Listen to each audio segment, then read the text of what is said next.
Assalamualaikum dan salam sejahtera. Laporan eksklusif Warta Darul Aman edisi 23 Oktober 2012. Laporan Ketua Audit Negara 2011 berhubung kerugian pelaburan anak syarikat Kerajaan Negeri Kedah ke atas satu projek di Papua New Guinea telah menimbulkan persepsi negatif kepada Kerajaan Pakatan Rakyat Negeri Kedah.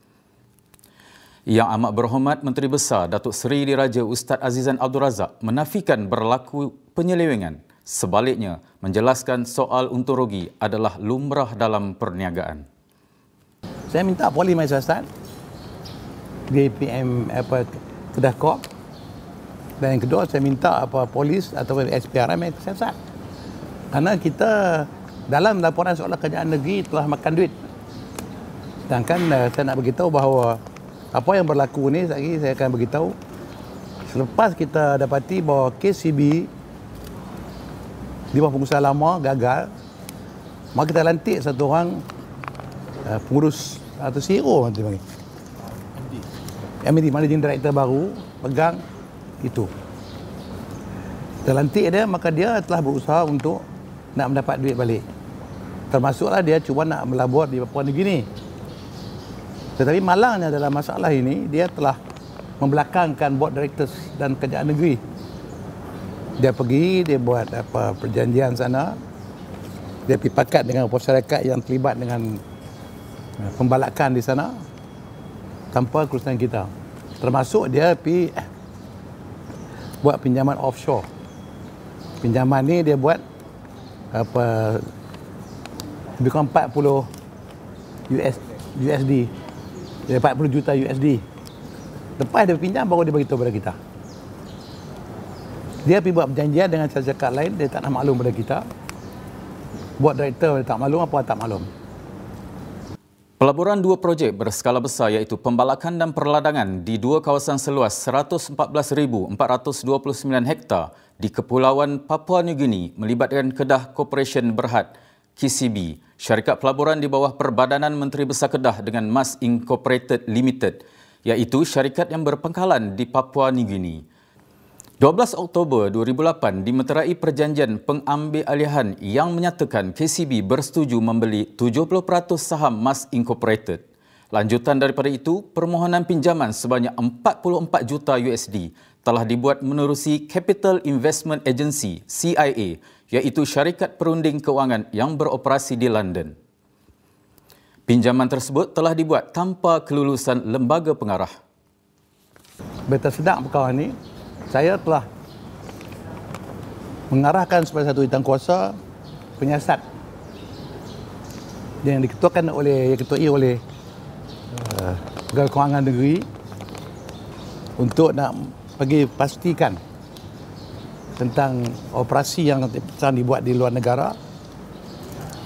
Dan termasuk saya arahkan pada tu CEO Datuk Bakar Bin sebelah saya ni, bekas CEO PNB KL, sekarang dia CEO Kota Star, untuk pergi ke Papua New Guinea. Datuk Bakar pergi ke Papua New Guinea, mendapati bahawa tak viable. Projek itu lebih banyak kita diberi maklumat salah oleh partner kita yang nama Mas Corporation yang katakan Datuk Manap. Dan bersama-sama satu tim kita hantar pergi England untuk berjumpa dengan broker yang menguruskan masalah pinjaman. Sampai sana kita dapati bahawa juga tidak menguntungkan. Kalau kita teruskan dengan pinjaman itu, maka kita akan rugi besar. Maka sebab itulah kita suruh berhenti transaction dengan pihak di England ni, dan kita kena bayar balik. Ada sikit, sampai 1 juta lebih apa? 1.4 juta tu yang kita bayar di orang tu nak atasi masalah. Sebab ini kita kena ingat bahawa KCB adalah perniagaan. Tak dalam dunia ni perniagaan mesti untung. Kita ada satu perniagaan yang kita tanggung risiko. Cuma hanya masalah sekarang ni due diligence dia buat silap, itu salah pengurusan. Patut dia kena buat penyiasatan dulu, dan dia kena pastikan orang yang kita berurusan ni, orang tu betul-betul dia telus dalam urusan kita. Mana kita terlibat dengan pihak yang satu lagi yang dia cadang kepada kita. Sebaik projek dinilai semula, keputusan membatalkan pelaburan segera diambil bagi memendung risiko kerugian yang lebih besar.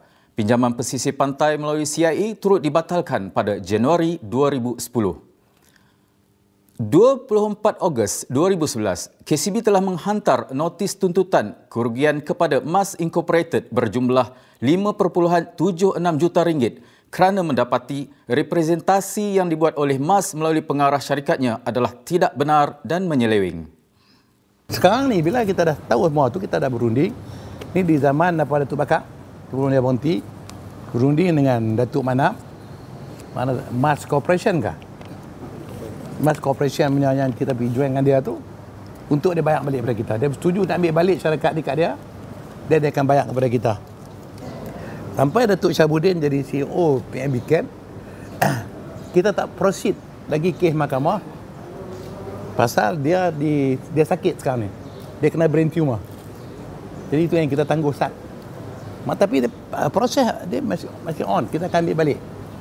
Jadi di sini bukan kita maknanya menyeleweng duit, tetapi kita mengambil tindakan perlu bagi sebuah syarikat. Kegagalan pelaburan bagi projek di Papua New Guinea bukan disebabkan rasuah dan penyelewengan, tetapi keputusan pengurusan syarikat iaitu Kedah Corporation Berhad berkaitan pelaksanaan projek yang dipengaruhi oleh maklumat-maklumat yang tidak betul.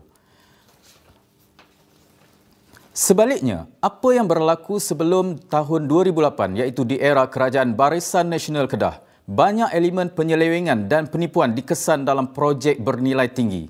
Antaranya, projek pelancongan mewah 99 East di Langkawi, projek ternakan udang di Kerpan, projek perumahan desa seraya di Tandop dan projek taman antarabangsa Jerai.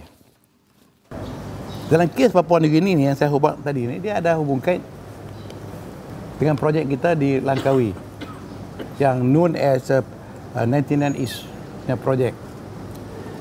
Tahun 2007, satu syarikat yang dia di Australian base ke England base dengan joint venture Bank Switzerland Bank, mereka nak buat satu projek di Langkawi, iaitu nak membangunkan Bukit Malut di atas tanah yang lebih kurang dalam 360 ekar, termasuk tanah itu milik PKB dan Perbadanan Kedah Berhad, dan tanah itu juga milik Perbadanan Langkawi. Bila dia buat bangunan itu, pihak kita ada 20% je. Tapi kita nak bagi tanah semua, tanah-tanah itu lebih kurang 360 ekar ni. You bayang tengok Langkawi 360 ekar harga 300 juta. Kita hanya dapat 20% dari program projek ni. Dan syarikat tu kita kena kemudian hak kerjaan dululah. Hanya paid up capital dia 50,000. Dia nak buat 1 juta 50,000. Itu satu kan tak betul, tak ada deal dulunya. Patutnya ketua gerakan ni kena korek itu nama. Tapi saya tak cakap, lepas ni saya diam. Saya tak mau nak bising-bising lagi kerana kita baru pemerintah. Nak tengok keadaan tenang dulu lah, saya tak mau lagi lah. Tapi daripada nak timbul, saya timbul. Kita dapat 20% tanah tu. Dan pihak kita yang tu di Kedah PKB, bukan PKB, 99 East, kita satu dua syarikat. Satu Terramonda nama dia. Terramonda ni dia ada 80%. Jadi Terramonda ada join dengan kita punya Kedah Corp yang ditubuhkan masa itu, Kedah Corp, orang kanan politik Barisan Nasional. Jadi chairman masa itu di zaman Datuk Mahathir Khalid. Jadi Menteri Ustaz dan dia chairman kepada KCB. Dicampur dua-dua tu 100. Daripada itu ada sikit lagi haskan persen untuk dua orang putih ni, British ni. Dia telah bernegosiasi itu. Jadi sekarang ni 100% kita dapat 20%, dia orang dapat 80%. Maka sebab itu kita tak benarkan lagi di penyerahan tanah kita tak bagi. Pertama, kesiapan besar dia orang, dia boleh berjanji kerjaan dulu untuk nak bagi tanah yang bukan milik dia. Sebab dulu ni, dua syarikat ni, Terramonda dengan KCB, tubuh satu syarikat nama dia 99 East. Dia orang dengar lagu 99 East di Langkawi. Patut tubuh lah ni. Kaji dia tu nyawa. Dan kita diharapkan sebahagian orang telah dibelahkan, dibayar kepada pengurusan dulu. Itu satu perkara. Jadi kita Dan sampai zaman saya nak kena review balik. Saya tak dah menyeleweng lah bab ni. Nak review balik adakah benar tu rasional tak rasional. Tanah kita 300 juta, kita ada 20% saja. Akhirnya sekarang tertangguh. KCB telah dijerumuskan ke dalam projek berisiko tinggi dengan nilai pelaburan berjumlah 1.9 bilion ringgit. Projek ternakan udang di Kerpan pula melibatkan tindakan saman oleh Kedah Aquaculture Sdn Bhd KASB, sebuah syarikat pelaburan di bawah Kementerian Keuangan Malaysia. Tuntutan saman sebanyak 2.16 juta ringgit. Projek ini dimulakan sejak 1990-an. Perjanjian pengurusan projek ternakan udang bertarikh 20.12.2007 dibuat di antara Kedah Agro Industri Malaysia Berhad ke? Marketing Berhad. Hak ni dimiliki boleh kerja Kedah. Kedah Agro punya miliki yang satu. Kita punya syarikat subsidiary company. Kita buat dengan Kedah Aquaculture Sdn Bhd. Kedah Aquaculture Sdn Bhd telah diambil alih oleh SKS Realty Sdn Bhd. Lepas kita itu diambil alih oleh Tan Sri Syed Mohtar. Pada 5 bulan 6 2012, Kedah Aquaculture Sdn Bhd telah menang saman. Kedah Aquaculture bukan MOF kah? Di bawah MOF. Menteri Kementerian Keuangan telah menang saman 2.160 juta ke atas KIMB. Jumlah kos keuntungan bersih KSB layak terima daripada jumlah hasil jualan undang 6,156,000, duit itu hilang. Tak kata begini, bila kita buat syarikat ni, dua syarikat terlibat. Satu syarikat yang ditubuhkan oleh Kementerian Keuangan Negeri, Kementerian Keuangan, MOF. Satu syarikat yang ditubuh oleh Kedah Agro, Kedah Agro Industri Hak Kedah Kerajaan Negeri 2. Dalam perjanjian tu, keuntungan perjanjian mesti dibagi dua. 60-40. Kita dapat 40. Kita 40 kan? Mereka dapat 60. Tiba-tiba masa tu kita tak dapat. Tak pernah dapat keuntungan. Akhirnya dia bawa duit mana kita tak tahu. Bila kita lawan dia, akhirnya pihak kementerian ni zaman saya tak timbulkan bab balik. Hak tu kena tulis. Saya dah buat, saya ambil balik ni. Penyelewengan kerajaan dulu. Jadi pihak kementerian berat saman kita, dia nak duit tu 2 juta. Jadi kita kata kita nak bayar, dia orang tak nak bayar kepada kita. Saya dipahamkan di antara orang yang operator tu kata dia bubuh duit tu dalam apa dia panggil apa? Allahumma kotak form isikan. Kotak dia panggil apa tu? Dia panggil dia pun tak pilih rumah orang tentu. Kita dapat tahu semalam. Tapi tak ada bukti lah. So siasat lah, suruh polis siasat, CPR siasat. Kerjaan dulu. Betul tak? Duit tu biar pergi mana. Akhirnya pihak kementerian andaikan bahawa kerana buat di Kedah, dia minta duit pada kita suruh bayar.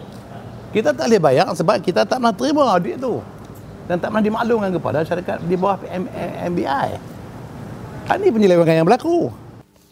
Tuntutan saman oleh KASB sebanyak 2.16 juta ringgit merupakan tuntutan semula jumlah kos operasi yang telah dikeluarkan oleh KASB dan keuntungan bersih daripada projek tersebut berdasarkan nisbah 40-60. KASB turut mendakwa hasil jualan udang pada 2007 adalah sebanyak 6.156 juta ringgit tetapi tidak dimasukkan ke dalam akaun projek. Tapi kita nak tanya kita akan tanya di mana duit ni pergi? Yang duit yang syarikat ni pula dikendalikan oleh satu orang yang rapat dengan bekas Menteri Besar dulu. Dia tak tuduh, tapi dia rapat. Penyelewengan yang berlaku, kesilapan yang berlaku di zaman kerajaan dulu kami tanggung sekarang. Sekarang kerajaan Kedah membayar sebanyak 11 juta pada syarikat Long Island. Hasil kegagalan Yayasan Islam Kedah di bawah arahan politik dulu menyelesaikan masalah tanah yang telah disetujui tapi tak bagi, dia tuntut sekarang 11 juta. Kita dah kalah di mahkamah. Jadi saya ni, bukan saya yang terlibat, saya duk bayar hutang sekarang 11 juta. Apakah itu tanggungjawab? Saya kata tak tanggungjawab. Saya bagi tanggungjawab sekarang. Yayasan Islam Negeri Kedah telah diarahkan mahkamah membayar sebanyak 11 juta ringgit kepada Seni Singa Senian Berhad ekoran berlaku pertindihan hak milik ke atas tanah yang sama. Bermula dari tahun 1955, Yayasan Islam Negeri Kedah membuat pengambilan balik tanah di Tandop untuk projek pembangunan kawasan industri ringan Tandop dengan usaha Cayman Development Senian Berhad. Cayman kemudiannya telah menggadai tanah projek di Tandop kepada Southern Finance Berhad bagi membiayai kos pembangunan dengan nilai 11 juta ringgit. Masa itu dia buat satu joint venture dengan satu syarikat di atas tanah 200 ekar di kawasan Tandop dengan Cayman. Jadi Cayman dah bayar duit, pengambilan dibuat oleh Yayasan Islam tanah tu dan Cayman telah bayar duit. Dan bayar duit kepada tuan-tuan tanah dengan buat pinjaman kepada Southern Bank. Tapi bila tu dalam perjanjian itu kawasan tu untuk dibangunkan. Bangun sebagai industri ke perumahan? Perumahan dan industri. Dua-dua sekali. Tapi Cayman gagal untuk nak membangunkan kawasan itu. Akhirnya bila tengok tu kerajaan Negeri Kedah pada masa itu di bawah zaman Datuk Seri Razak, dulu Pasal Ma'ruf buat perjanjian ni, mengarahkan supaya projek ni diserah kepada Long Island. Long Island dah tubuh, dia telah tebuih tanah lah.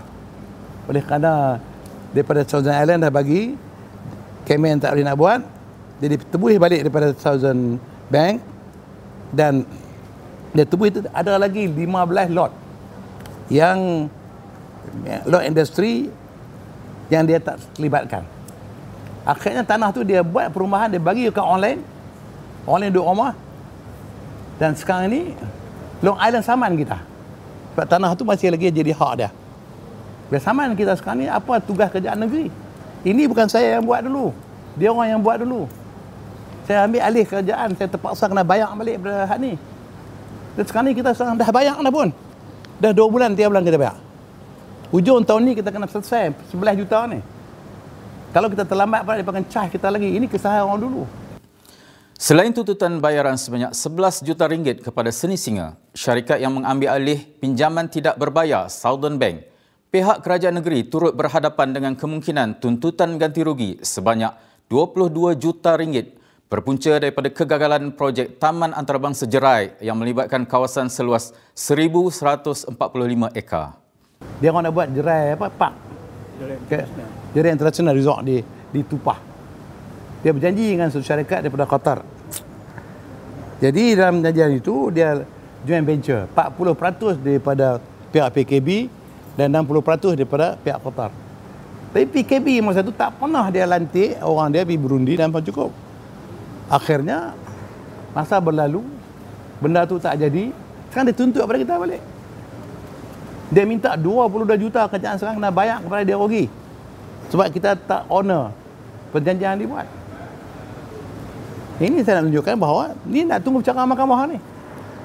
Kita sekarang dalam perundingan lagi. Tiada kompromi dalam penyelewengan urus takbir kerajaan. Yang Amat Berhormat Menteri Besar amat serius dalam hal ini dan bersikap terbuka kepada sebarang siasatan. Itulah yang saya kata tu, kita telah ambil beban tanggung biaya hidup.